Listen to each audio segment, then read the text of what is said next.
You skipped lunch. Harold sent a group message calling this team restructuring.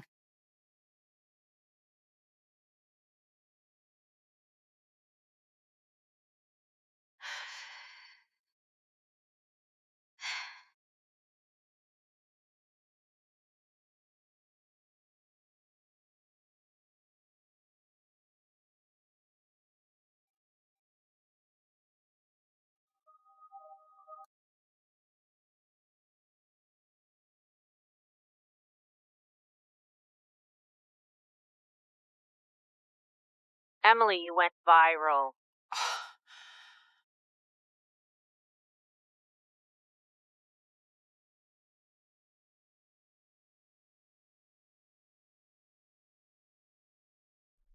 Late at night, she opens TikTok. The numbers on the screen instantly woke her up. The video had surpassed 2 million views, with 5,000 comments flooding in. The top-liked comment said that her slideshow narrative structure was the cleanest they had ever seen, even asking if she took custom orders. The second hot comment exclaimed how ridiculous it was to be fired just because a few PPT slides were up. She pulls up the video analysis, and the share rate is as high as 37%, which means 1 out of every 3 viewers shared the video with someone else. Data doesn't lie. This fire has already started. By 9 a.m., her inbox was completely overwhelmed, 320 unread messages. Where 200 people are asking her to create custom slides, and the rest are media interview invites. The TechCrunch reporter sent a message with a verified account, asking if the employees from the Hopkins group in the video were willing to be interviewed. She didn't reply. Just as she was staring at the words in a daze, a call came straight to her phone. Caller ID Harold Winters. Or he got straight not back to the point, former boss Harold Winters, telling the woman to take down the video and that compensation could be discussed. And her hold back? She didn't hold back? Full 3 seconds. Do you want me to send you a scanned copy of the rental receipt for verification? The moment she spoke, the other side hung up immediately. She won this confrontation decisively. After that phone call ended, the wheels of fate began to turn in reverse. That afternoon, 6 business emails landed in her inbox. 3 from startups, 2 from consulting firms, and 1 from a Hollywood production studio, all wanting to hire her for In the Spark Capital email, there was one line that she couldn't look away from for a long time. They not only wanted her slides, but also her team to train on data. That 3.5-minute video showed 2 million people the power of clear visuals. She replied to that email and accepted the interview invitation. Refreshed TikTok, and overnight her followers increased from 12 to 170. How long did it take you to make that viral animated deck? 4 hours to edit the animation, matching the exact composition. You built a 2 million view data visualization piece in 4 hours? Technically, 5 years of work went into it. All the source material I collected during my time at Hopkins, I just condensed it into visual language over 4 hours. What's your next move? I want to launch my own studio focused entirely on presentation storytelling. Selling pre-made PowerPoint templates? Not templates. I turn every brand's core story into shareable visual assets. They don't just need to look good, they need to work. Grab attention in 3 seconds, stick in the viewer's head for 30, and win their trust in 3 minutes. I'll invest $500,000 in seed funding for a 15% equity stake. One condition, deliver an industry-defining case study with a deal.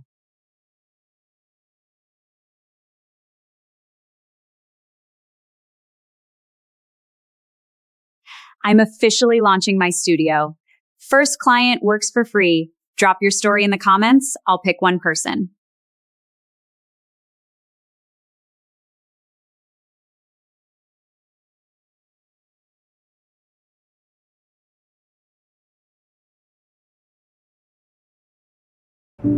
In a quiet corner of Brooklyn, there's a little bakery. Its owner, Linda, wakes up at 3 a.m. every day to knead dough with oven. Her sourdough starter has been alive for 12 years, and she uses only top-grade French butter. But when she applied for a loan to expand, The bank only wanted hard data. So she threw together a so-called business plan, a messy Word document with tiny text and wonky fonts. Then one day, a creator who helps people transform their pitches walked into her shop. Linda almost dropped her tray. She couldn't believe the person she saw in online tutorials was standing right in front of her. The creator took the old laptop, closed it in under 30 seconds, not out of impatience, but because she found something truly valuable. Your bread? What makes it truly special? The creator asks Linda a question. My sourdough starter has been alive for 12 years. I only use AOP French butter. I wake up at 3 a.m. every single day. Linda answered excitedly. The creator makes a stop gesture in a clear and equator. Emily Terecher of Descream of Foley Carter for use Koldeck Bakery. She asked Linda, "What makes your bread truly special?" Linda lit up and... Creator interrupted. Banks need profit data, but what makes them open their wallets is the aroma of your oven that can pierce through paper. Linda was confused yet acceptant in a warm... She wanted to create a slide deck that would make people smell the bread before they even stepped inside. They worked until closing, the camera flour dust in Linda recipe book, her little daughter doing homework under cash register. Close-up of hand-written recipe night, hilling curling light. That evening, a 14-page slide deck was born. Each page had just one sentence and one photo, no complex charts or dry numbers. Page 1. That jar of starter spanning 12 years, with the calendar on the wall, marking each feeding. Page 2. An empty Brooklyn street at 3 a.m. The only light coming from the bakery oven. Page 3. A child's homework dusted with flour, a childhood quietly growing up in a corner of the shop. The final financial page showed just a simple upward revenue curve, with a tiny hand-drawn croissant at its starting point. The creator handed the tablet to Linda with just one piece of advice. Go to the bank tomorrow. Just press play. Sometimes what moves people most isn't pages of numbers, but the light of a 3 a.m. oven and a pair of flour-dusted hands. The very night they officially registered their studio, the two girls opened a bottle of champagne in my living room. Emily Carter and Maya sit on the sofa. They captured the celebration in a 15-second animation and posted it on TikTok. No one expected that this video would go viral overnight, racking up 1.7 million views and boosting the account's followers from 500,000 to 630,000. But the next morning, when the girl opened her email, her smile... Hopkins law firm sent a formal cease and desist letter, demanding she delete the video exposing Harold's performance fraud within 48 hours, or face charges of theft of trade secrets and defamation. She didn't panic and just forwarded the lawyer's letter to Maya. The rain outside the Manhattan window was just like the day 3 years ago when she was let out of... But this time, her living room is the headquarters. On the table are the signed founding contract and the unfinished champagne, as if to announce the battlefield has long since... The phone rang immediately, and Maya's voice was barely above a whisper, asking what she planned to do. The heroine tells Maya firmly that the video will definitely not be taken down. She will add a disclaimer explaining that all data comes from public annual reports and traceable. Meanwhile, she instructs Maya to immediately find a lawyer who understands media and intellectual property. He efficiently gave Maya the final instruction in a calm, clear, professional word. Schedule a consultation with this lawyer for me right away. Right. Emily Carter prints out the lawyer's letter and sticks it on the fridge with a magnet. Samantha, a former NASA engineer and head of Green Future Company, invested all her savings into clean energy batteries 3 years ago. She made the fundraising pitch deck herself, a full 42 pages, packed with technical specs and patent numbers that most people wouldn't understand, and even arranged a meeting with investors. Just before the meeting, she unexpectedly got a wake-up call. How many words do you say in a minute during a roadshow? 150. So how many words are there in these 42 pages in total? 3,600 words. Investors only give you 8 minutes, so you have to cut over 2,000 words, basically throwing away 2/3 of the fluff. You can redesign it, set the price yourself. $8,000, up to 12 slides. The first slide answers why us, and the remaining 11 slides answer why now. Samantha stared blankly at the person in front of her. How do you manage to hit the investor's core point so accurately every single time? I used to write 40-page business plans that no one ever read, and only later did I realize that investors don't care how many nights you stayed up, they only care about your ability to make clear strategic judgments. At this moment, Samantha was completely awakened. 2 weeks later, a business plan condensed to the extreme helped Samantha secure $20 million in Series A funding in one go. This is the most concise business plan I've seen that explains complex hard technology so clearly. Before signing, the lead investor said something that left everyone impressed. Samantha didn't say much, just forwarded that sentence to the person who had helped her rebuild everything, adding a thank you. You're welcome. The other person calmly replied, You're welcome. But things were far from over. Just that week, 7 new cooperation offers from clients flooded his inbox, with the highest quote hitting $30,000. And his TikTok account suddenly breaks past 500,000 followers. Resignation letter. Can I come work for you? In that moment, everyone understood. That day, Maya wore her only formal dress to the interview, the one she had bought to attend the Hopkins Company's annual party. Maya sits down opposite Emily at the wooden table. I quit. Harold went crazy over your video, said he'd sue you. I told him if he tries, I'll hand over the full Porsche lease invoices. So he fired me on the spot. So, what can you handle? Emily asks Maya what she can do. Her expression. Maya can sort data, handle clients, shoot reference footage. And I know all of Harold's passwords. He even uses the company email for dating apps. You're the only one I really trust. Emily looks directly one she trusts. Maya takes a sip of coffee, her eyes downcast, moved. Emily slides the printed employment contract across the table toward Maya. Aya scans his salary in equity terms, then signs with the pen without hesitation. So, when do we start recruiting? Are we going public with the job postings?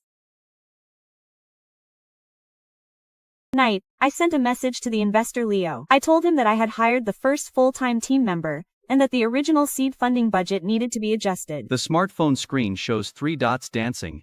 Then a short reply. How much? How much? Emily Carter's thumbs type 2 million on the keyboard.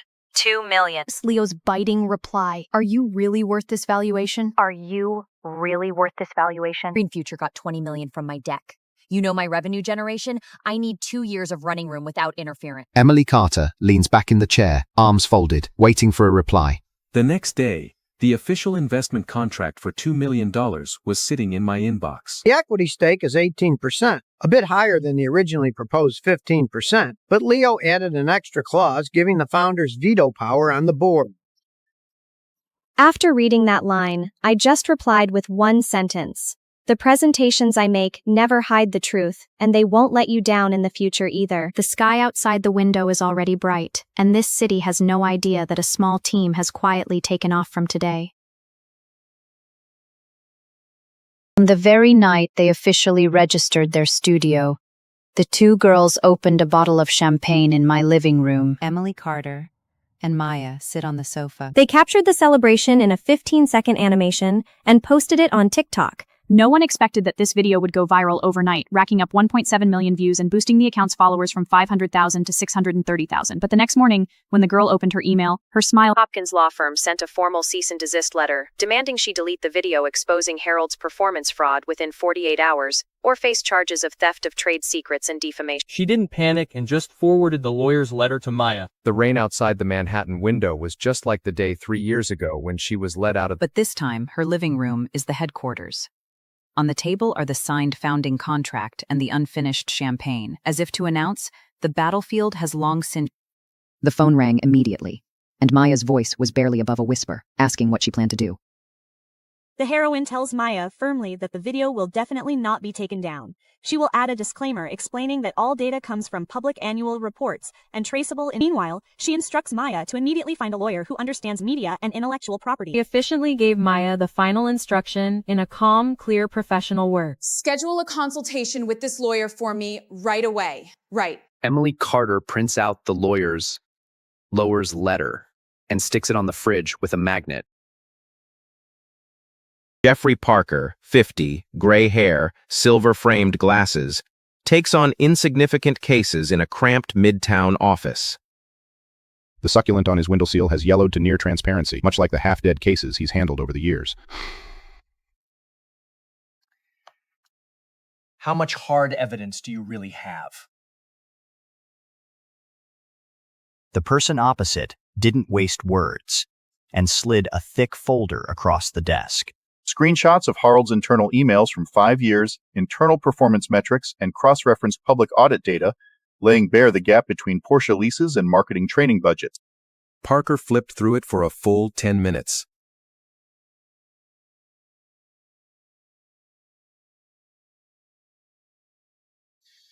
He looked up. He said, if this gets to the labor board, Hopkins' entire marketing leadership will be replaced. The person opposite leaned back, her tone as calm as discussing the weather, these things she'd known all along. But back then, nobody would listen. Parker closed the folder, pressed his hand on it, and said he'd take the case, with negotiable fees. But he had 2 conditions. First, the exposure video must stay up. Second, if possible, He told the client he could pull anonymous exit review data from Hopkins' HR system. Over the past 5 years, of 26 laid-off marketing employees, 21 had poor PowerPoint in their files, yet none were fired for actual sales performance. Because that high and mighty boss only cared about whether the coffee he was served today was the right temperature. Why are you willing to go so all out to help me? Parker took off his glasses, expression like incompetent by Hopkins. He had refused to falsify the annual financial report, so his review got a line. Extremely poor legal judgment. They talked for 3 hours in that small office.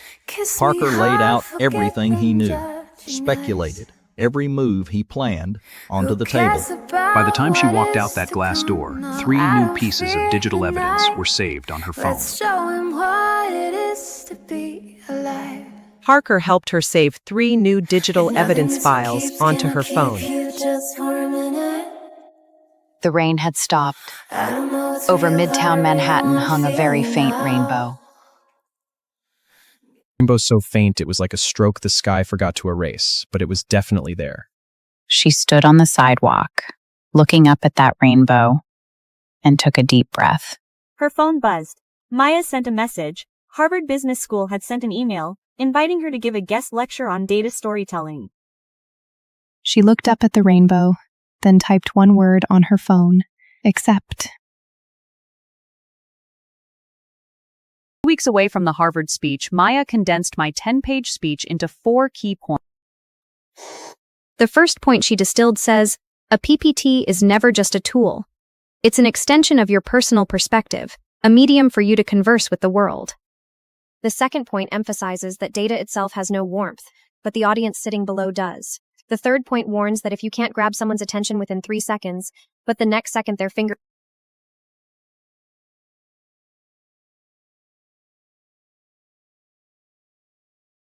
On the day of the talk, 300 MBA students completely filled the auditorium. I only made 4 slides, each pared down to the extreme. Press the first one and the audience instantly goes quiet.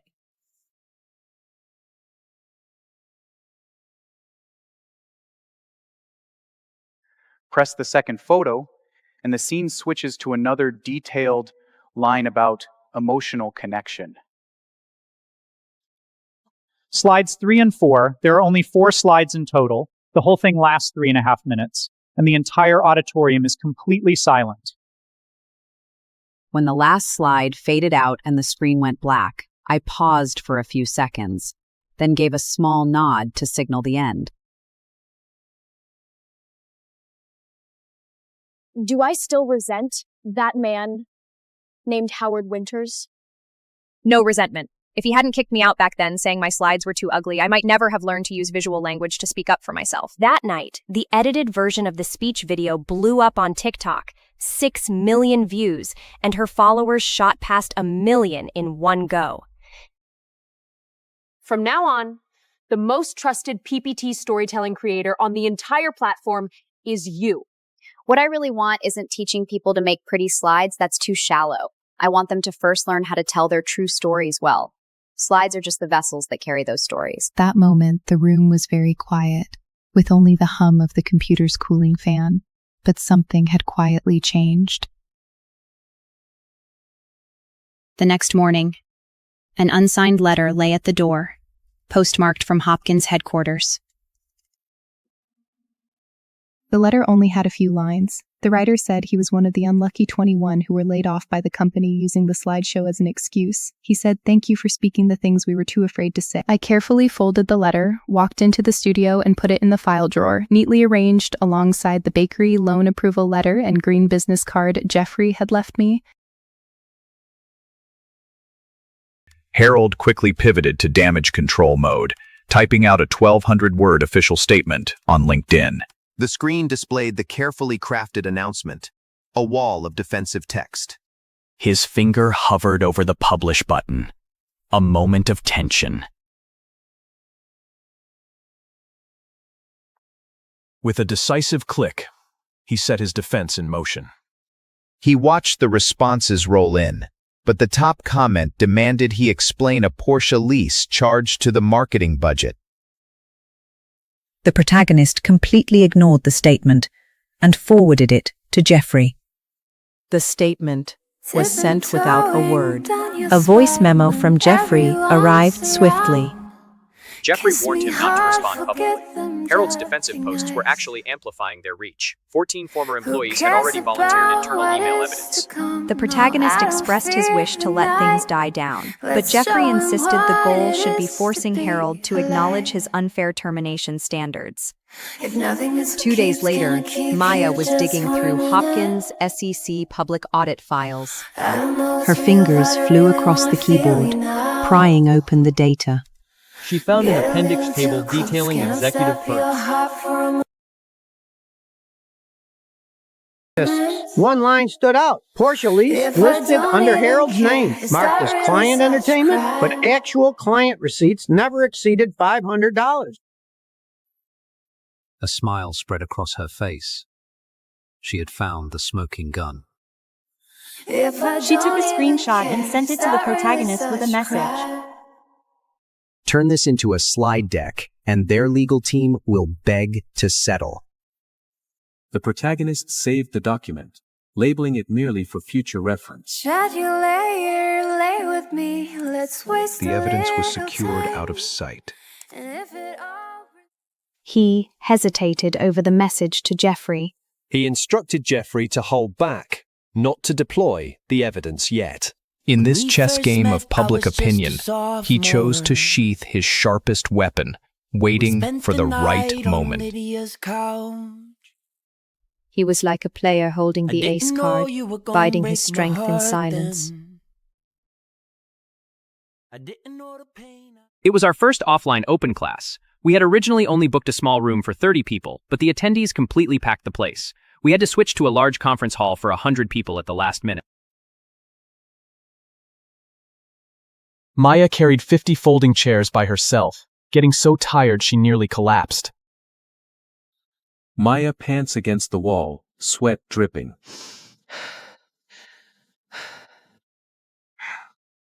I stand at the front of the room with only a whiteboard behind me.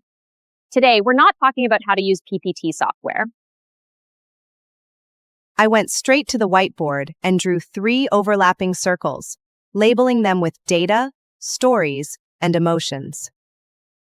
On the whiteboard, 3 intersecting circles are labeled data, story, and emotion, while the start's taking photos.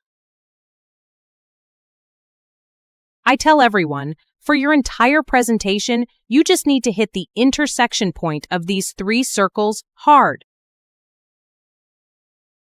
The audience's expressions shifted from confusion to focus, leaning forward. The audience was diverse. There was a tech lead from a company, a curator from an art museum, and a retired university professor with graying hair. He had listened to academic presentations for 40 years, ever broken down slide logic so simply and directly.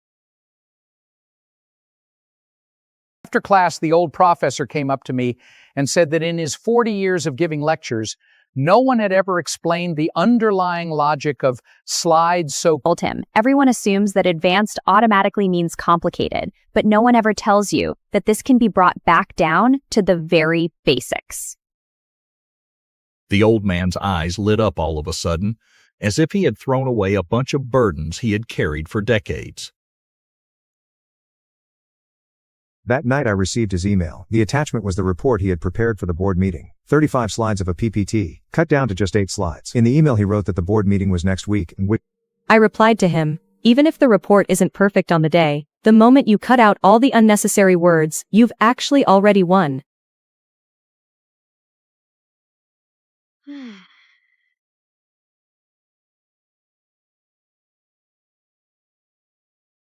Week 2 of the hands-on workshop entered the live client diagnosis segment. A young man named Kyle raised his hand. He ran a vintage guitar restoration business and brought a 16-page, densely worded bank business plan. He stood in front of everyone, so nervous his voice trembled. That plan felt like a heavy brick in his hands. The instructor told him to close his eyes and describe the most valuable instrument he had ever handled. A 1964 Fender Stratocaster, bought for $150. After 4 months of careful restoration, sold for $7,200. It was all about the details. The fretwork, the finish. I just brought it back to life. The instructor immediately opened his computer and de-infued Kyle's perception with just one slide. He didn't write a single paragraph. He just put up a before and after photo, drew an arrow, and labeled it 4,700% profit margin. Kyle stared at the screen, mouth open. This was his core sales story, not those 16 pages of nonsense. Soon as this slide appeared, everyone in the room pulled out their phones and snapped photos frantically because they witnessed firsthand what a picture is worth 1,000 words truly means. The next day, Kyle walked into the bank. The moment the loan officer saw that slide, he immediately slid the application form across the desk. The loan officer leans forward, eyes scanning the profit margin.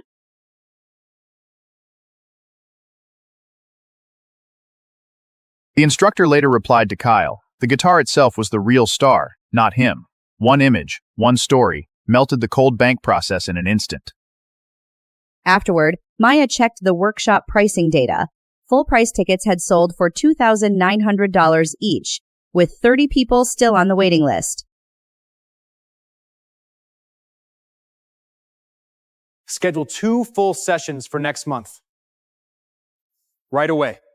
A story about a guitar not only changed Kyle's business, but also made the market clearly see the value of this workshop.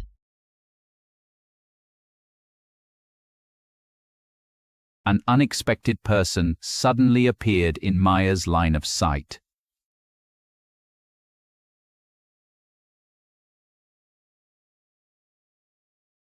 Mike Harris, once Harold's deputy, marginalized for years, took the initiative to meet Maya at this quiet cafe.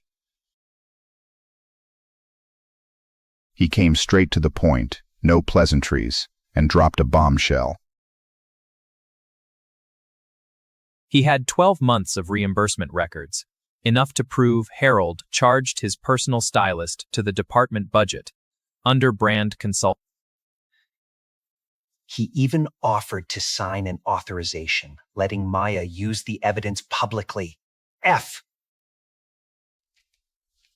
Maya looked at this man who had been silent too long and asked why he chose to come forward now. Mike told the truth. He had stumbled upon Maya's workshop clip and heard her say, "You don't have to stay silent for someone else's mistake." That line hit him. He realized he had kept silent for someone unworthy for 3 whole years. Enough. Maya put away the documents, but didn't rush to sensationalize the story.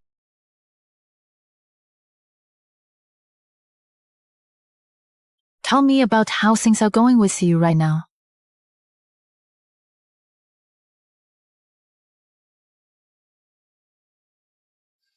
Sure enough, the man wanted to leave Hopkins for good, to escape that stifling atmosphere. And Maya gave an unexpected response. She invited Mike to lead her course development team. She even remembered that back at Hopkins, only his training slides were clean and visually. When Mike heard that, his eyes instantly moistened.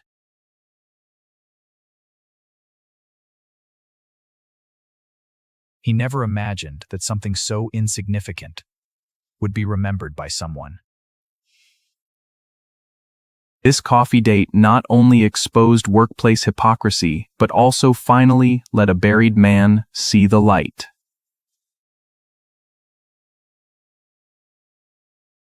It was Mike's first day officially on the job, and we held a small celebration right there in the apartment living room. No champagne, just sparkling water with bubbles. After all, there was an online consultation meeting that afternoon. Maya printed out the team photo and carefully taped it to the fridge, handwriting job titles on little slips of paper. She wrote Chief Data Organization Officer for herself, Course Director for Mike, and for me, the humorous title of Chief White Eraser Officer. Night fell, and I found myself alone in front of the computer, the screen's blue light washing over my face. Leo sent a congratulatory text, along with a screenshot from a top investment platform, highlighting our studio as an early-stage startup to watch. I typed back, asking, "Did you ever imagine, when you first invested, that we'd become an education platform?" His reply was profound. He said he never aimed for a mere presentation workshop, but to build a brand. Whether teaching or making slides, the core is one: giving people the tools to express themselves. That sentence left me silent for a long time. The tool of self-expression.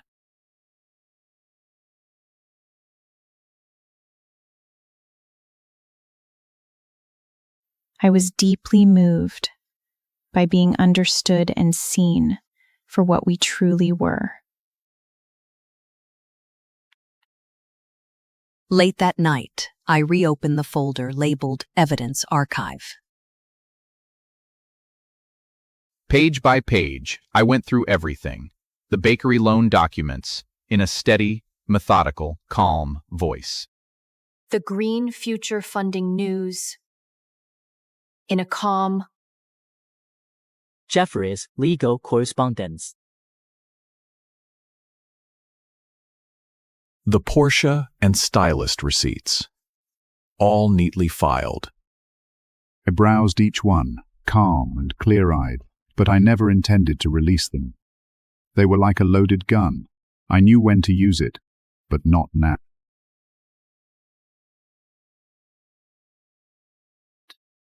And the sandwich. Always the sandwich.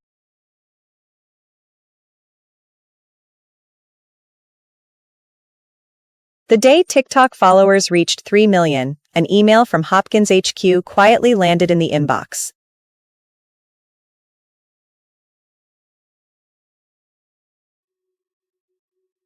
The sender was Harold's personal assistant, the subject formally stating, Maya saw the email and shot up from the couch. Unable to believe that guy had come knocking, it felt like walking into a trap. But the protagonist was unusually calm. He told Maya the guy was fully aware, just wanted to pay him to delete that expose video. When asked if he would go to the meeting, he made an even bolder decision, not to go to the other's turf, but to have the lofty Harold condescend to come to his third-floor apartment office, the one without a reception. The moment he pressed send, he stared at the sent confirmation on the screen, then slowly looked up, out the window at Manhattan's skyline. Every lit window behind each story craves to be clearly told, and he decided, let Harold walk into this brand territory he'd built brick by brick with his own hands, and see who truly holds the discourse. Emily gently closes the laptop, stands up, and walks to the window, her back to the city.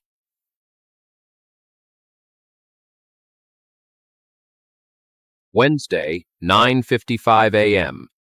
Harold Winters appears exactly on time in the lobby of the apartment building. He's in an immaculate navy suit, shoes polished to a mirror shine, but no amount of effort can hide how much weight he's lost and how thin his hair has become. He's lost weight, and he's gone bald on top. The person inside was more curious about whether Harold could still muster that. With that curiosity, she opened that this studio was really just a $2,200 a month apartment, furnished entirely with IKEA. The whole living room had only a white folding table, 2 chairs, and 2 glasses of water.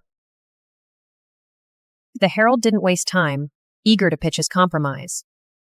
But before he could finish, she cut him off. Let's not pretend. You're here because your lawyer's letter failed. You want me to sign the NDA and delete the video. That's not it at all. Hopkins Group is willing to sign your studio as our long-term external visual consultant. All we need is for you to take down the negative content. I remember when I was fired, you claimed my slides didn't match the brand tone. I had no evidence then, but now I do. Take a look.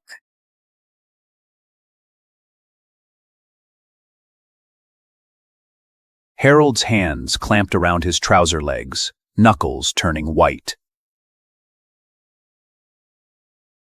Then she pushed the second file, Mike's stylist reimbursement receipts, right in front of him. Impossible. Harold Winters' face loses all color. You'll regret this! The door slammed behind him, shaking that old seminar poster on the wall.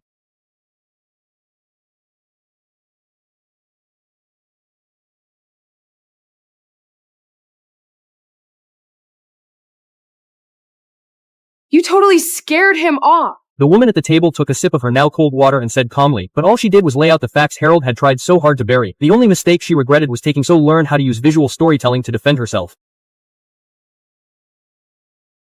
Ever since Harold visited, for 3 full days, there's been no sign of him, as if he vanished into thin air. On the 4th day, Hopkins Company's official LinkedIn account silently deleted that PR statement, without leaving a single explanation. This kind of clumsy cover-up actually exposes their insecurity. The smartphone screen lights up, showing a message from Jeffrey. Jeffrey sends a text asking whether to strike while the iron's hot, and post a second follow-up video.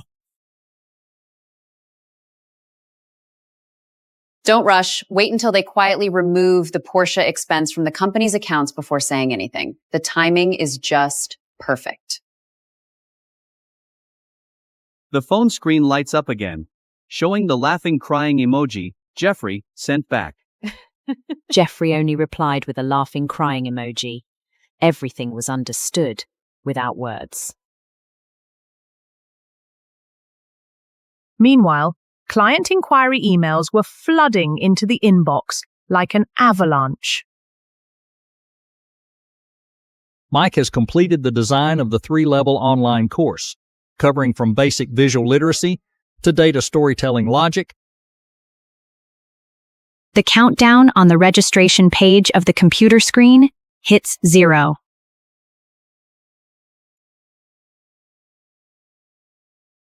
After the first batch of courses opened for registration, the sign-up numbers went crazy. Off. Just 47 minutes later, a red sold-out sign appeared on the screen. The market's response was crazier than anyone expected. After calculating the monthly revenue, Maya stared at the number, completely stunned. The income for this month was enough to cover 3 full years of apartment rent. Save up the rent money and sign a proper commercial office lease next year.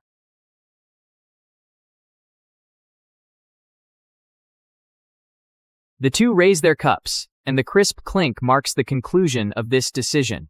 From apartment to office, this step forward means there's no turning back.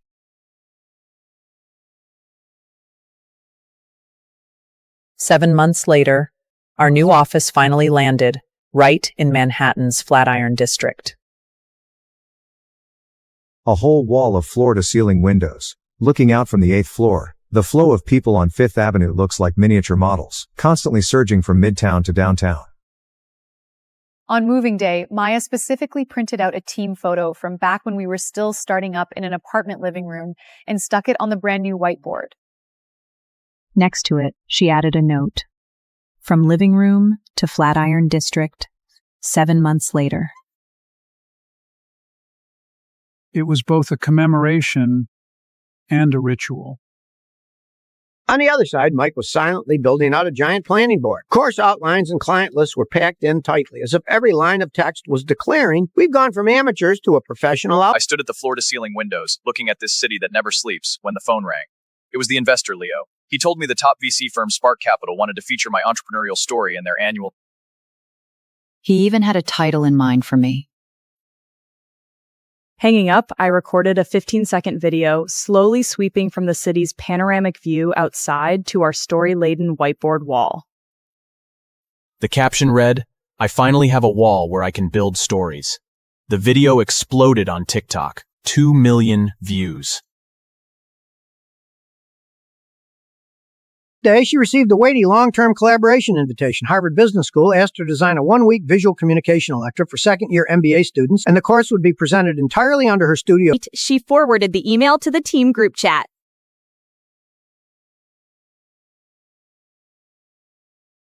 Mike volunteered to fly to Boston to assist with the in-person teaching.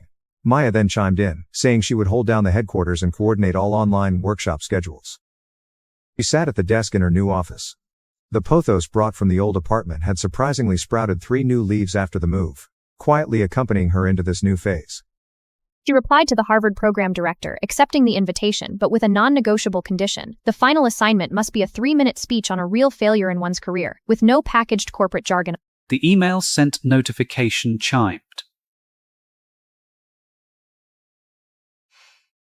The other party quickly replied, asking if she was serious. She replied with just one line. When people talk about real failure, they rarely make up stories. She leaned back, gazing out at the city skyline, the pothos quietly witnessing another milestone.